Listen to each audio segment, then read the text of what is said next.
Amy, let me tell you about a magical place that is so exactly designed to be enclosed space, year-round fun for the whole family that I bet you already know what I'm going to say before I even say the name. Let's say it together on 3. 1, 2, 3.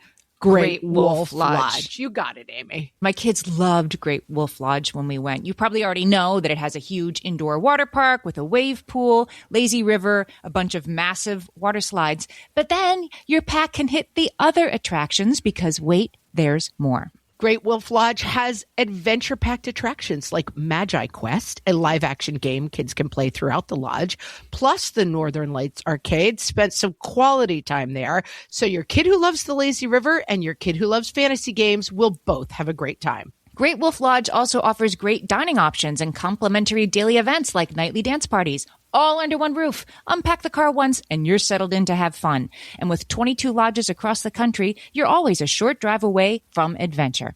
We've both had such great times at Great Wolf Lodge, so bring your pack together at a lodge near you. Learn more at greatwolf.com and strengthen the pack. I don't need to see anyone else's butt. What fresh hell? Laughing in the face of motherhood. You can go to Vegas now. There's a tell. With Margaret Abels and Amy Wilson. Resist the boo-boo face, baby. Resist. A podcast that solves today's parenting dilemmas so you don't have to. Teenagers are strong and capable and should be dragging the heavy stuff around instead of us.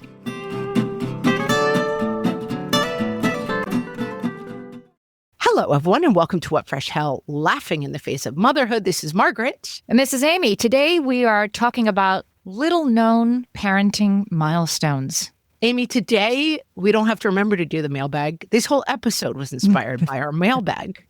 Giant mailbag. Mailbag.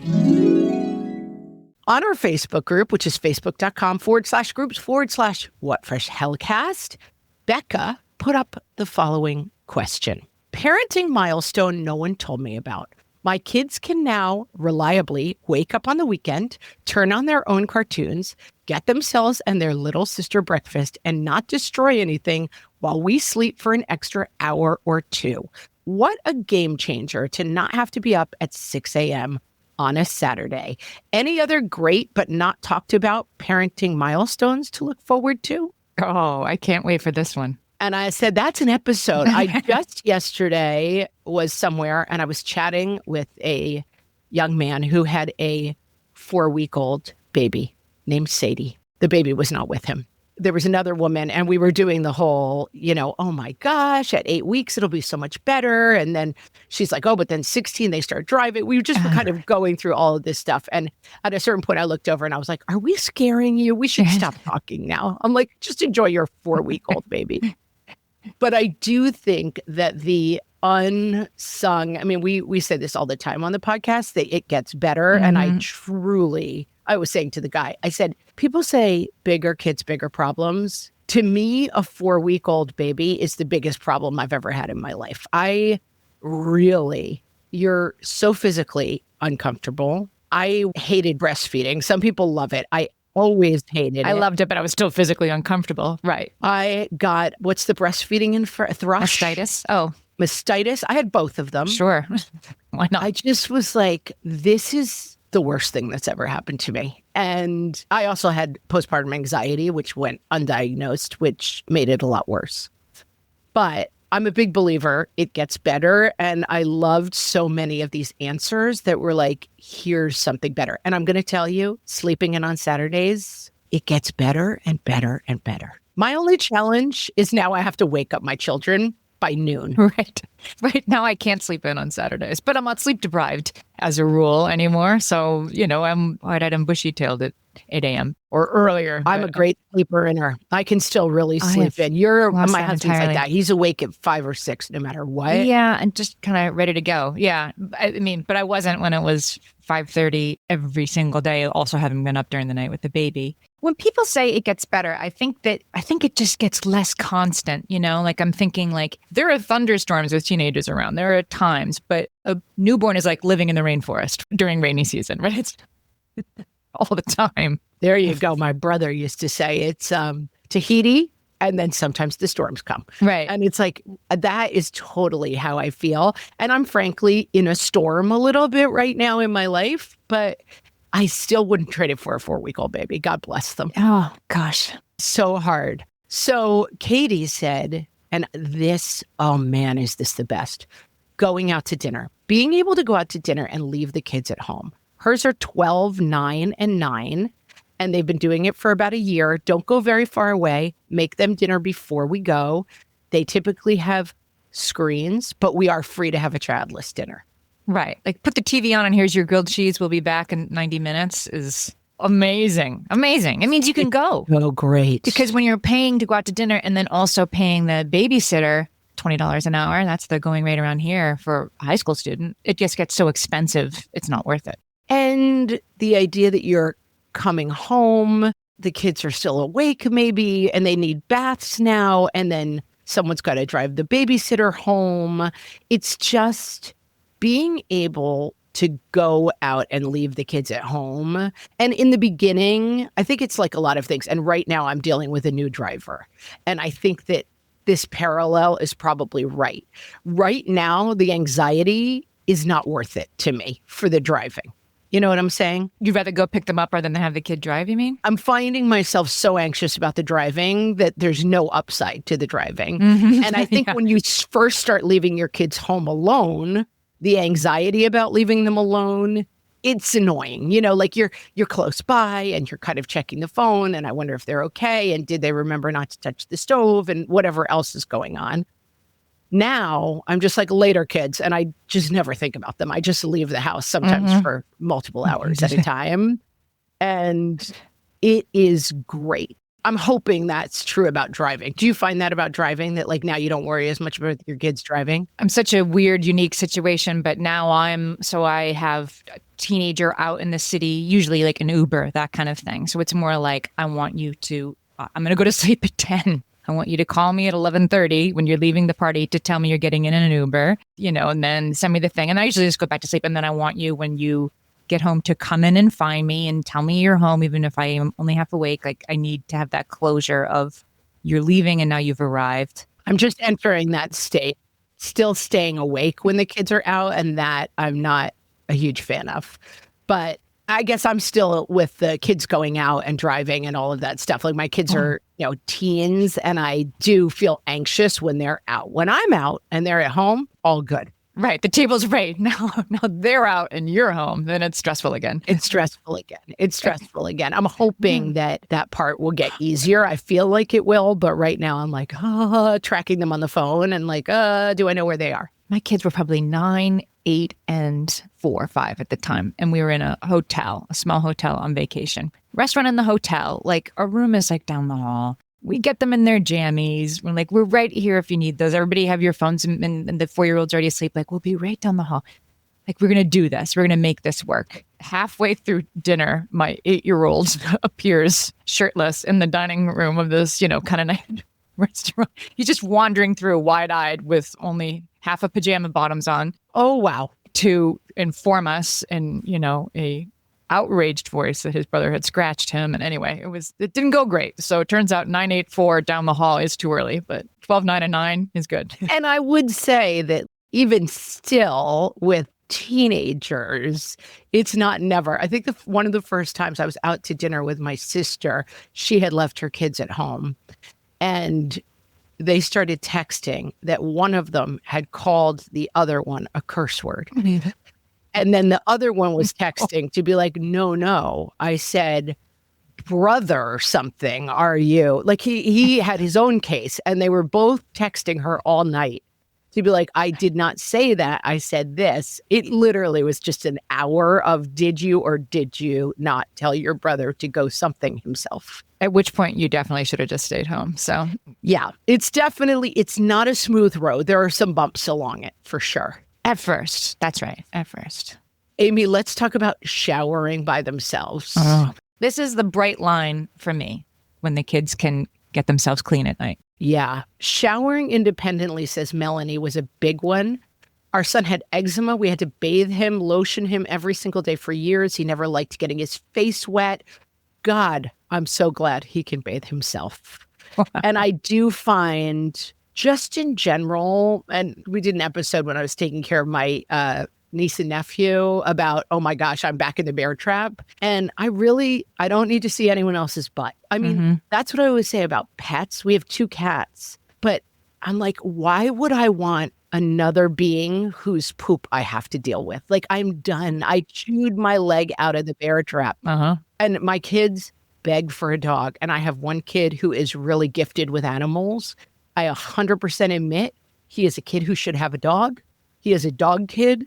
He can get a dog when he leaves the house. I cannot have a dog. My brother was a dog kid, and he's now grown up with 2 dogs. Actually, I have 2 brothers who were dog kids who ended up with multiple pets. So, But you didn't have a dog growing up. no, I mean, very, very briefly, but it was a 6 weeks of, oh no, this was a mistake. I mean, they always say people who don't like dogs are psychopaths, but color me psychopathic. I do not. I don't enjoy dogs anyway, but really, I just feel like I've done my time with poop and I'm done. I'm team you on that as a dog owner, but it's like both things can be true. It sucks and the kids love it, and they don't love picking up the poop though. So Sammy Joe says the parenting milestone is the day that your kids can go play outside by themselves.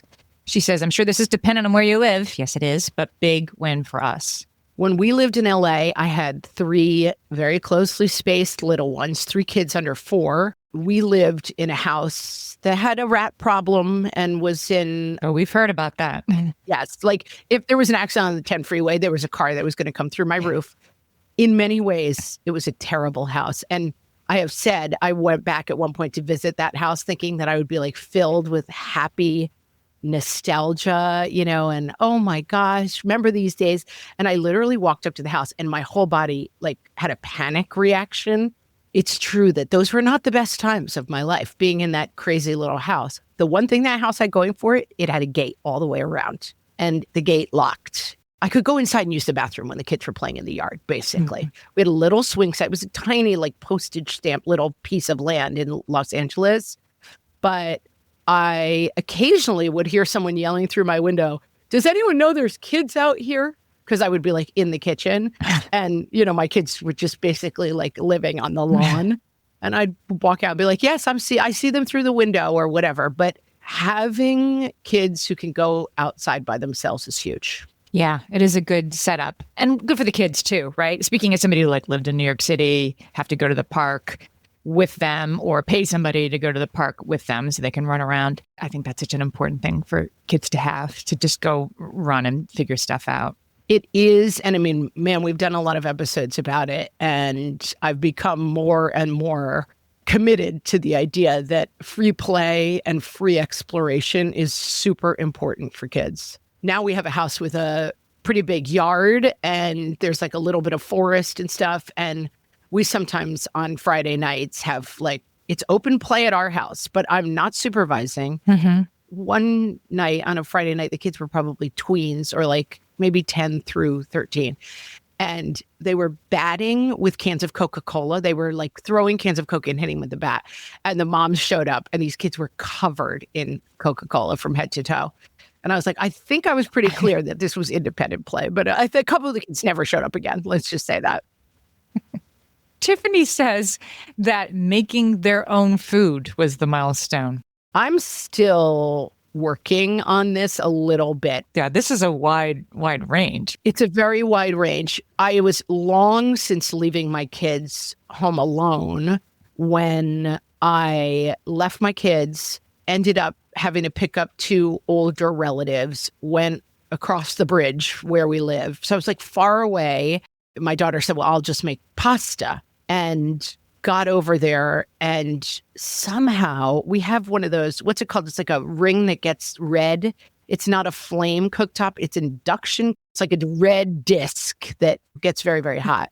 Somehow she tripped and fell and landed her arm on the induction and burned herself from basically her wrist to her elbow. My husband was out of town. I basically was like, I can't come home.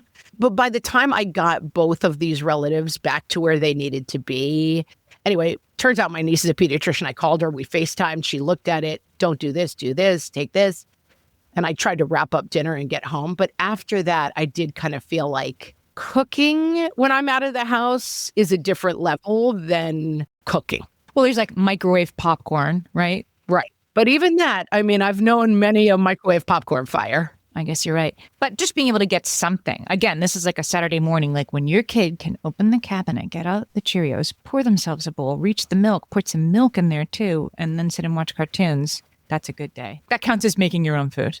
I have a thought. We'll be right back.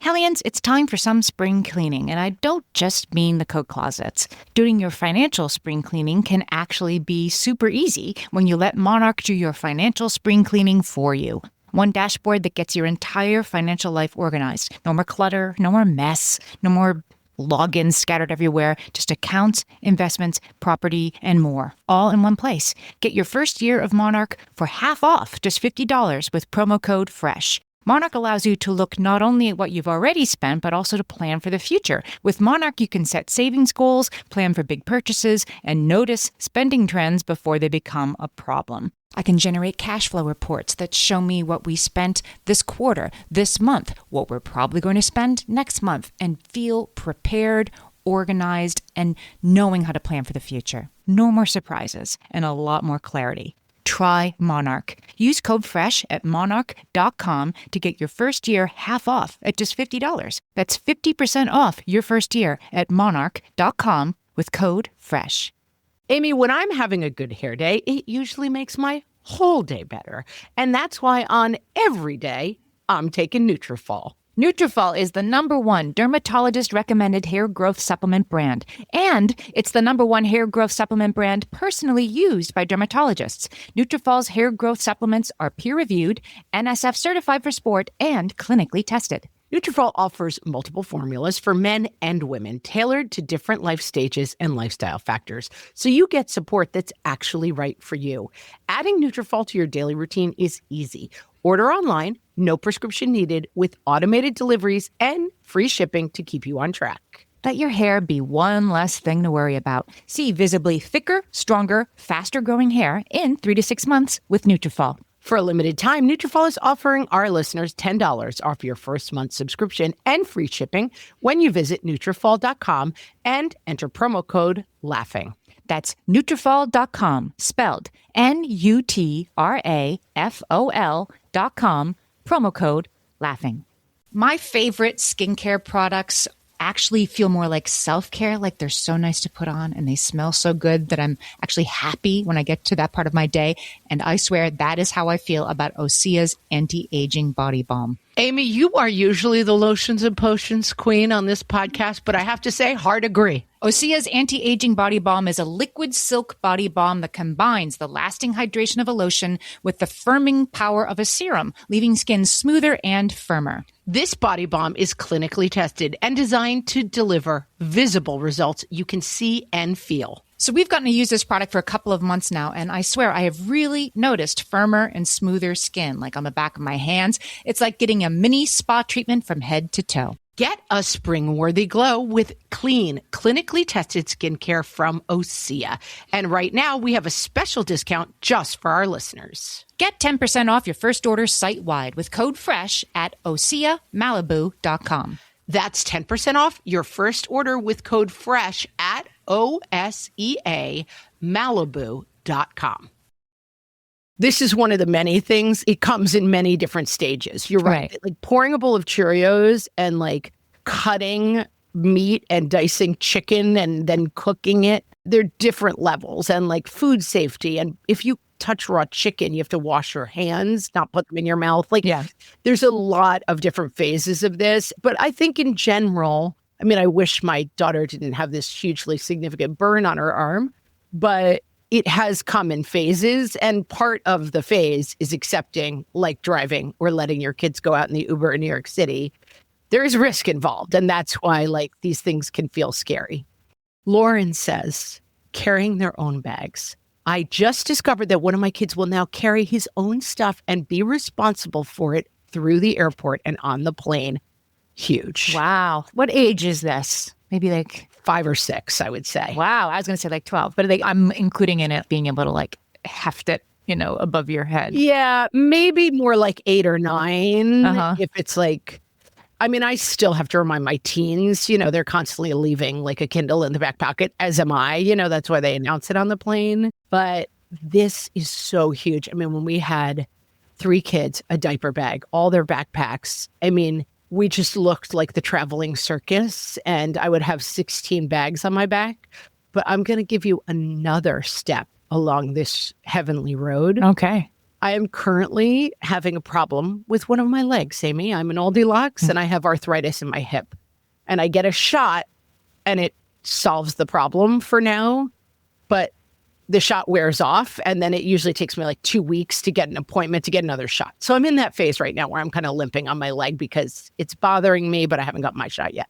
We just went on vacation and my kids carried all of my bags. I didn't touch a bag the whole time because being off center, like even a pocketbook on my pocketbook, I'm 150 years old. Even carrying, like I try to carry a backpack now because it's the uneven weight that seems to really bother my hips. And by the time I get there, I'm like limping so badly. I'm like dragging my leg behind me. My husband, for boring reasons, had to leave early. And of course, because husband left a golf bag behind. And I told my kids, The weight is so well distributed in a golf bag. Those aren't heavy or weird. It's basically like bringing a body with you, like a human body. I tell you what, my kids really stepped up. They did all that. They got them up for me. They got them onto the little, weighty scale, gave them in. And I always joke with my kids. I'm like, I didn't have teenagers to carry my own bags. Go grab them, guys. That's so great. And presume that capability, right? Yeah. Like, I think I was doing probably longer than I had to. There's things you need. Like, okay, the kids' meds, if the kids take meds, I'm going to be in charge of the meds. They're going in my carry-on, right? But at some point I realized, like, you should pack headphones that are compatible with the plane, or if not, too bad, so sad. But then, of course, the problem is you're going to buy them. I'm going to buy them, or somebody has a boo-boo face and like, okay, now I take mine and now I don't have any, right? So resist the boo-boo face, baby. Resist. But handing over that responsibility, like teenagers are strong and capable and should be dragging the heavy stuff around instead of us. It's another great point of this episode is like, look for all of these opportunities. Yeah. I have a friend whose husband passed away. She had 4 children. She went from like, kind of super mom doing everything to completely overwhelmed. And one of her kids wanted to apply for camp. And she's like, well, can you fill out the application? And the camp director called her on the phone and said, I'm so impressed with your kid. I've never had a camper fill out their own application. I had to call her for 3 questions and she was able to get me the information. Wow. And like, what an amazing kid you're raising. And my friend's story was, of course, I'm such a failure as a mom. I can't even help my kid apply to camp. And I think it's always such a great thing when you can change your story a little bit to, listen, I got a hip problem. You're going to have to be responsible for the bags. And they can do it, and you don't want to be in a situation where your kids have to do things that are too hard or too dangerous for them. But I think sometimes from our super capable mom point of view, we forget to let them have the space to try. Right. Nicolette, this is a huge one in my life too. Nicolette says the day you don't have to help anybody buckle or unbuckle their car seats. Everybody just gets in the car and then you drive away and then you get to the store and you get out. Huge. Absolutely. I mean, I remember how excited I was when I had a 6-year-old, 4-year-old, and a 1-year-old. And I think the 1-year-old could kind of figure it out. And I didn't have to climb into the back of the minivan anymore. Your 1-year-old was buckling themselves in, Amy. I have 900 other questions. 2, 5, and 7 maybe, but I didn't have to climb in the back. You know what I mean? Like the 18th row. Absolutely torturous. Like probably my hip is part of this. Like yoga position you have to get in to get the kid in the back buckled in. It's truly torture. And Amanda agrees, getting rid of all the car seats and booster seats. And like, there's no more goldfish crackers stuck in the crevices of everything. This is absolute heaven, absolute heaven. And you know what? I'm going to come in hot and say, people are like, you never know the last time you'll pick up your child. Not having to carry a kid was great for me. I mean, again, I had 3 very closely spaced. And I always was carrying a kid, always. I had somebody in my arms all the time. I don't miss it. I have a child who's 6 feet tall and I don't carry him around anymore. Were you ever a sling wearer? Did you ever do any of that? I was a sling wearer only by necessity. So when I went to the grocery store, I had someone take a picture of me once. I had the baby in the sling and then the double stroller with the 2 kids in the stroller. Uh-huh. And then I would throw the groceries underneath because I couldn't have a bag. And this woman took a picture of me. She was like, this is insane. I have to take a picture. That was it. Number 3 was when I started wearing the baby. And then I was like, where's this been? I thought I was getting away with something. Like the baby thinks I'm holding them and yet my hands are free. I thought it was a glorious thing and I didn't figure it out until number 3. As an older mom, my back did not find it that glorious, I have to say. But well, it depends on how big the baby is. That's true. it was a big old baby. They were all big babies. I'm Irish. I had giant babies. Big heads. Yeah. Now, Jessica gives us the slight downside. Independent showers, getting themselves up for an alarm and dress for school, packing their own lunch. But that comes with new attitudes and opinions, so the grass isn't always greener. And I acknowledge this point. Yeah. Are all milestones positive? Perhaps not. No, they're not. I mean, I don't want to say like the minute you don't have a 4-week-old baby, it's all great. Like you do have to deal with a little bit more door slamming and you will hear the phrase, I know 6,000 times about things they definitely don't know. Yeah. Or if they do know, here's a tip. If you do know, go ahead and do it. How about that? Right. I don't know. What makes me think you don't know? The fact you didn't do it. Right. As I like to say, like, yes, I am telling you this over and over again. And I wonder why you think you are the one who should be mad about that when there's one way to fix this. Bacon? Not amazing, guys. Yeah, not amazing. This is such a big one. It's from an anonymous member. When they are old enough to stay home by themselves while sick and you don't have to call out of work. Yeah. And I mean, we've talked about this on the podcast, but it doesn't get enough attention how challenging working with kids is. I mean, you have a constant, which is work, and then a variable, which is your children. And you cannot always reconcile both of them at the same time. Well, how are the kids' variables? Just sometimes they have to be around? Every day it's different with them. Like work is like you show up 9 to 5. And then kids are like, my play is on Wednesday. I'm going to be sick on Thursday. And by the way, there's going to be a lice outbreak 2 weeks from now. Right. And so I still think that in most workplaces, keeping your children invisible is important. And so the stress of, I have a big meeting at 4 p.m., my husband is overseas on a business trip, and if things go wrong at 4 p.m., I'm going to lose my job. Like, it's very, very stressful. I think the sort of societal goodwill that we all had during the pandemic, like, okay, here's my cat, here's my baby, here's my 8-year-old doing his homework next to me. This is going great.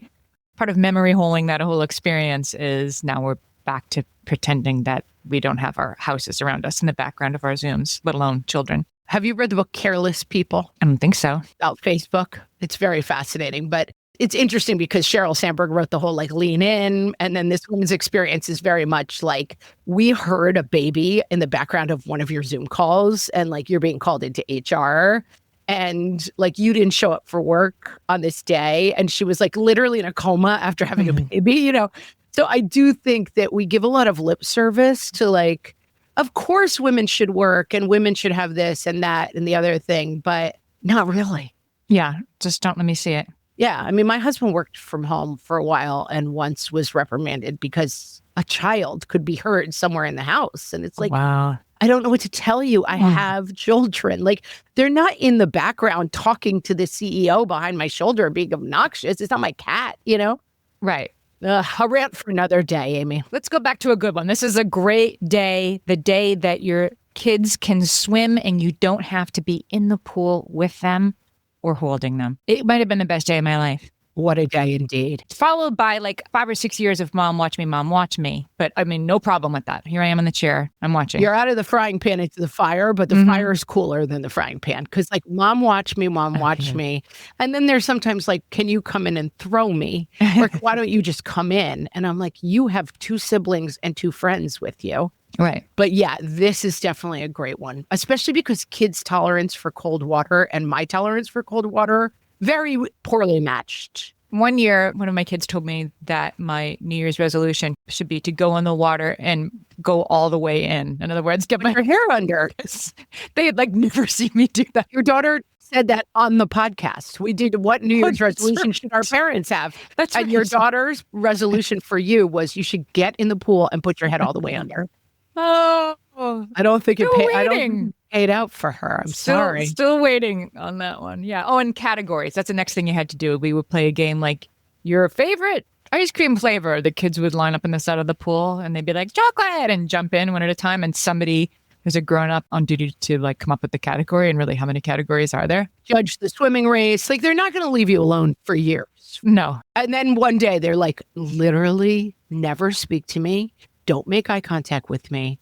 The other day we were driving home and I saw a good friend of one of my children. And I leaned out the window and I said, hi, child's name. And they said, hi. And I was sat down that night and very sternly told that I had humiliated this child by Acknowledging a peer. I mean, it was said kindly. I mean, not kindly, but I mean, it was said very seriously. Like, hey, can I ask you a favor? That was really embarrassing when you did that. Please don't do it again. That's when you know they really mean it. Yeah, I mean, it wasn't reactive. Like, oh my gosh, don't do this. It was hours later. And it was like, hey, you know how like Beverly Hills Housewife was like, hey, can we chat, Amy? That thing that you said, it was kind of that vibe. Like, hey, can we have a quick sit down? Don't ever acknowledge that you know me in public again, please. Wow. Yeah, rough break. Milestone. That's another milestone. Flip side of that, teenagers, you can send, Elizabeth says, your kid into a store or restaurant to pick up the item so you don't have to park. Oh, yeah. Now, Elizabeth has certain kinds of teenagers that talk to other humans on demand. This is something that my teenagers are extremely resistant to. Sure. I do make them do it, but the idea that they would have to walk into a restaurant and be like, order for Abel, say those 3 words to another human being's face is anathema. I mean, it's like I asked them to strip nude and do a dance in the middle of the restaurant. I mean, they're just, in what world would I do that? It does happen. It's very motivating. Well, Elizabeth says it's the incentive for her teen is Starbucks, but the teen has to go in and get it. So yeah, this would be my teenager is very happy to go in and order the complicated beverage that they want, and then one for me. All right. That's right. Elizabeth put a little bribe in there. Yeah. Because I was like, I'm not familiar with the kind of teen who's happy to run into the store for you. I mean, in New York City, again, like I can circle the block for half an hour looking for a parking spot, or you can go in and get it. It tends to force the issue nicely. Our next category, super interesting. We'll be right back. K-pop Demon Hunters Haja Boys breakfast meal and Huntrix meal have just dropped at McDonald's. They're calling this a battle for the fans. What do you say to that, Rumi? It's not a battle. So glad the Saja boys could take breakfast and give our meal the rest of the day. It is an honor to share. No, it's our honor. It is our larger honor. No, really. Stop. You can really feel the respect in this battle. Pick a meal to pick a side. Ba-da-ba-ba-ba. At participating McDonald's while supplies last. Pepsi Prebiotic Cola in original and cherry vanilla. That Pepsi taste you love with no artificial sweeteners and 3 grams of prebiotic fiber. Pepsi Prebiotic Cola. Unbelievably Pepsi. Do you know it's a new year? No. It's a new year. Oh. Okay, so in the new year, we make goals, like resolutions, and we try to be better at things. What do you think Mom needs to get better at this year? Let me play more video games. Okay, how many hours of video games should I let you play every single day? 1, I already let you play 1. 2. How can I be a better mom this year? You need to give us freedom to do stuff. Like what kind of stuff? We need to be able to stay up until midnight. What could Mommy do to be a better mommy? Get whatever we want. What do you want? Puppy. So your goal for the new year is that I should get you whatever you want, and what you want is a puppy. Yeah. I have a feeling you're going to be a little disappointed in the new year. How can I be a better mom this year? Allow unlimited Xbox. What should Mommy try to do better in the new year? Legos. I should get better at Legos. Why do I need to be better at Legos? Because you're really bad at them. Okay. And Daddy's really good at them. Right. But he has to work a lot. So I need you to get better at them, please. Okay, so in 2017, my mom goal should be get good at Legos so I can help you build them. Yes. So what should my mom goal be for this year? Come in the pool more and go underwater all the way. So Emily says sledding, which your mileage may vary if you don't live in sledding country, but we do. My youngest can sled on her own now. I get to stand at the top of the hill and watch, but I don't have to trek back up because I rode down with her. I love going sledding, but my kids have endless energy to keep going. And after a dozen walks back up the hill, I'm exhausted. Getting to choose how often I went down was awesome. And I like this whole category because people might be listening and being like, but I love being in the pool with my kids. But I love cooking for my kids. What's great about it is you don't have to stop doing the things, but you can start to choose when and how often you want to do the things. Yeah. Sledding in New York City is a crazy nightmare because, of course, it's like 300 people all like sledding down the same hill at the same 3,000 people. Yeah. And like it's like actively dangerous. And, and you have to stand there the whole time being cold. And so miss me with sledding. But if I could be out in my own backyard or down the street with my kid, I can see this being awesome that they can do this. And you just kind of one eye supervise. We have a sledding hill in our backyard. Our backyard is a hill. And so I have to say there's no describing how great it is. I mean, sledding. Now, you have to then be like, go get the sleds. You left them all at the bottom of the hill. It comes with some of its own problems again, but wow, do I not miss. I can literally feel my thighs burning as I remember the 86th trip up with 3 sleds in my hands, trekking back up the hill. And like, spoiler alert, the kids never say, that's enough sledding for me. I mean, that's a phrase you're not going to hear. I'm all set, thanks. I was petting my very needy cat this morning, who I don't even like to pet, but she meows at me until I pet her. And I was scratching her, and I was like, all right, I'll give scratch her. And I thought to myself, would there ever be a time where she looks up and is like, okay, I'm all set, thanks. That scratching is done. Like, I always have to walk away, and she kind of claws after me like, no, don't stop the scratching. Could I scratch her for 5 hours straight? I bet I could. Yes. Amy, we're not going to linger on this one because I know you don't like bodily fluids, but it was a popular answer. Barbara, Courtney, kids who can blow their own noses and vomit in a bucket. Yes. And I'm thinking, like, what is it about young kids who just, they don't know that there is a tell? Like, you can tell when it's about to happen, but little kids don't know the tells yet. Is that why they just go? I so remember a night. I mean, I'll never forget this night as long as I live. My 18-month-old, we were down in Florida visiting my parents.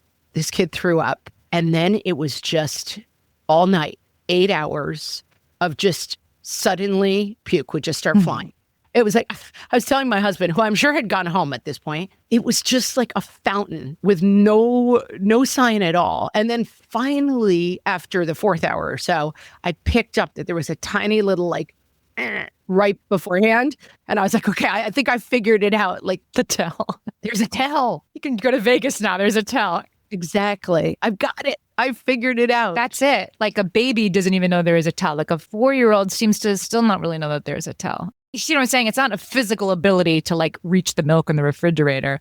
Like you can reach for the nearest garbage can, but somehow they don't know to do that until, I don't remember. Was it 8? Was it 10? Too late. I feel like by 5, you've got a prayer with a lot of guidance.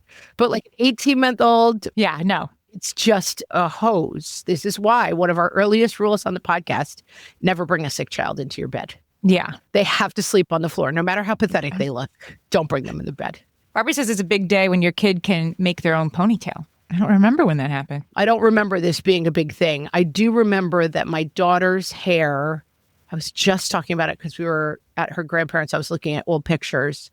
Her hair as a baby was white blonde and the consistency of cotton candy. Like you put a brush in it and it just stayed there. And the only way to ever get it unknotted was to wash it and then just have a brushing session that was basically torture. But I couldn't not brush it because it would just end up, I would have had to shave her head at a certain point. She would have had locks at some point, yeah. And at some point, it just started growing in, I don't know, thicker or whatever. But I definitely, wow, those hair battles, I don't miss those. At some point, it switches from you care what their hair looks like to they care what their hair looks like. I think that's it. That's a good day. A good day. It's a good day for singing the blues. I'm still waiting for the day when they care what they wear to church or to grandma's house. I mean, that day is coming when they're 30, Amy. Just keep waiting. Yeah, 30, maybe, yeah. I have finally remembered that whenever we travel, I'm like, shirt with a collar, something you can wear to church. Like, I can't remember where we were. It wasn't church, but it was like, oh, let's go out to this slightly nicer restaurant than McDonald's. And everybody was like, well, I got a old t-shirt with a hole in it and pajama bottoms. I was like, yeah, okay.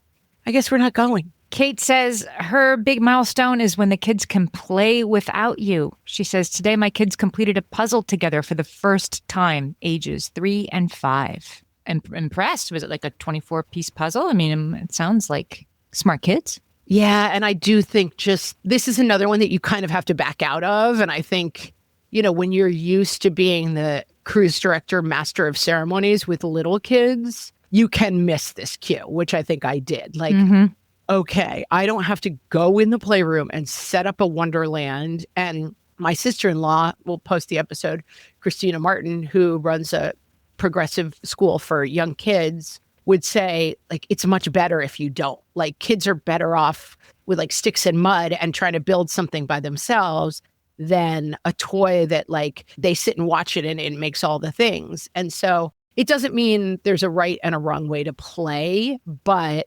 letting your kids play together is great, and trying to get out of their way is an instinct to follow. Yeah. And refereeing, I mean, this came late for me only because my 2 boys fought a lot. They were close in age, and I really just couldn't leave them unsupervised. The scratching during dinner is exhibit A. So it wasn't that they were incapable of doing a 24-piece puzzle. It was that like they would come to blows. And so there was definitely a season where it just was easier for everybody involved. I wasn't playing with either one of them, but you're playing over here with this parallel play, and you're playing over here with that. Yeah. And that's how it was until probably 5 and 7. Oh, yeah. Well, you know that my rule was if you want to fight, you have to go outside and play fight. I would just let them wail on each other and then I'd be like, dinner time. Who needs to go to the ER? Okay, come back in.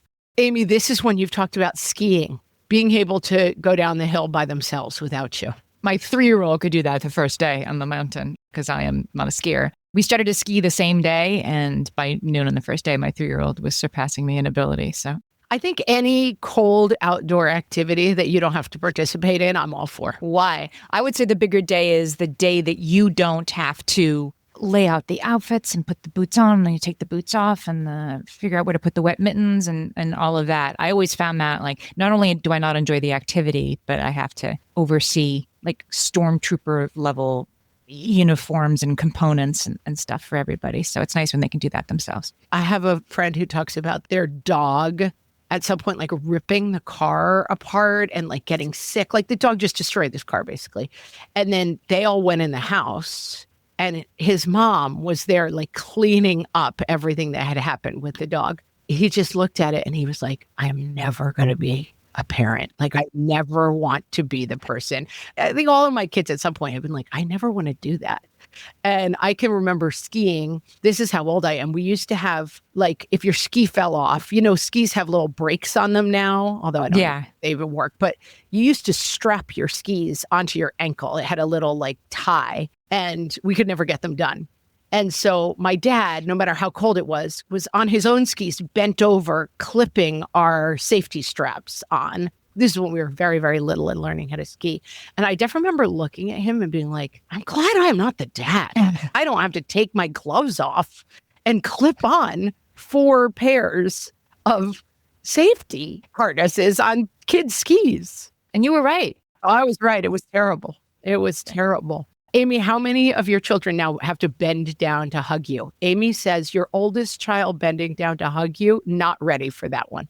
That is a milestone. 2 out of 3. And they're all done growing. They're all as tall as they're going to be. And I have one of them beat and 2 very much not. I have a nephew who is 6'6" maybe. And he just stands next to his mom, who's not small. She's probably 5'7".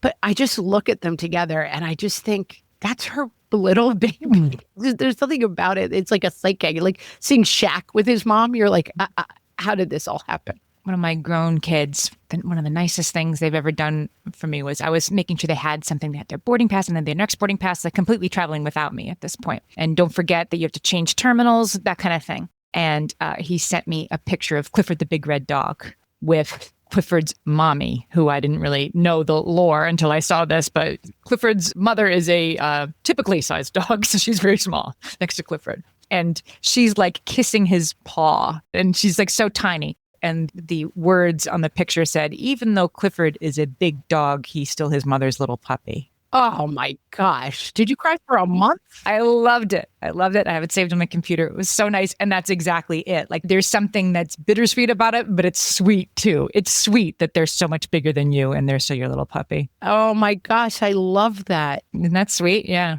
Sadiq is going to finish us off, as she often does, I feel, with her comment.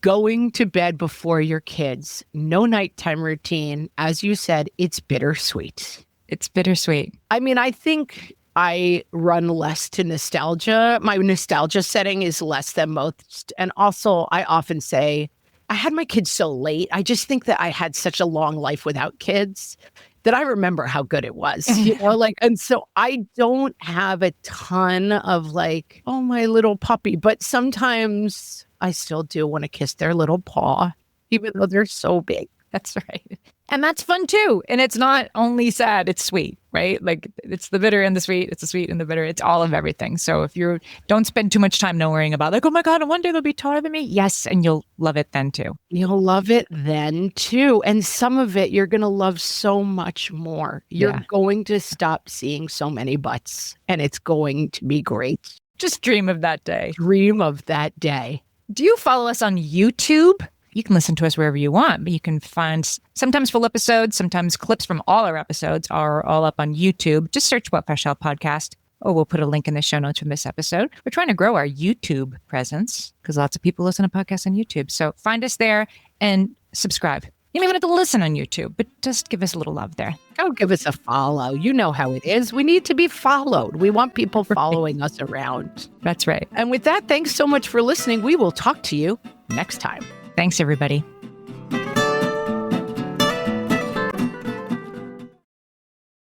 The right window treatments change everything. Your sleep, your privacy, the way every room looks and feels. At Blinds.com, we've spent 30 years making it surprisingly simple to get exactly what your home needs. We've covered over 25 million windows and have 50,000 five-star reviews to prove we deliver. Whether you DIY it or want a pro to handle everything from measure to install, we have you covered. Real design professionals, free samples, zero pressure. Right now, get up to 50% off with minimum purchase, plus get a free professional measure at Blinds.com. Rules and restrictions apply.